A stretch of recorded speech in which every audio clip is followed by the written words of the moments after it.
नमस्कार। कंधे में दर्द की शुरुआत होते ही सबसे पहले आप चीज़ें खरीदने लगते हैं। बेल्ट, कुर्सी, कॉलर, पॉस्चर करेक्टर।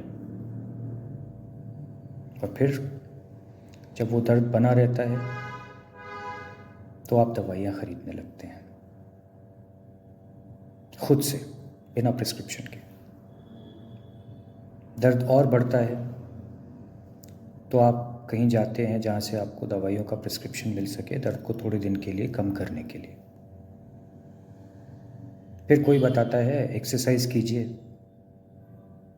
तो आप एक्सरसाइज शुरू करते हैं खुद से, या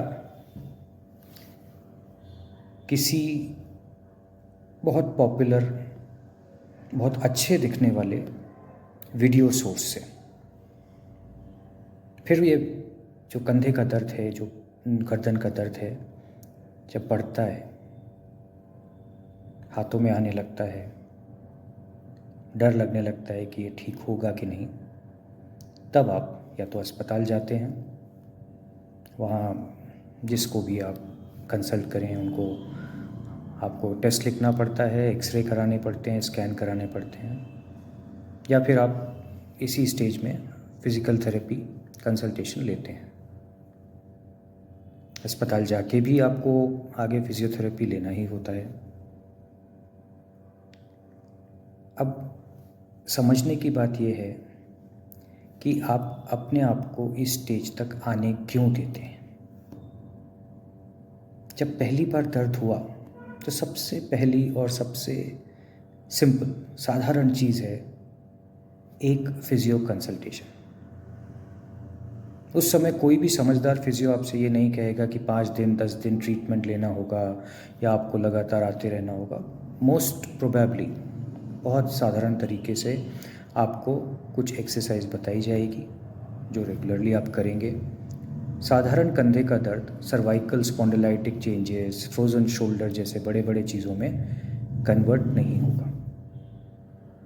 अगर नहीं, हम पूरा चक्कर उल्टा शुरू करते हैं और लास्ट में फिजियो के पास आते हैं और फिजियो से कहते हैं मैंने सब कुछ ट्राई कर लिया, बहुत पैसा खर्च कर दिया, अब आप मुझे ठीक कर दीजिए।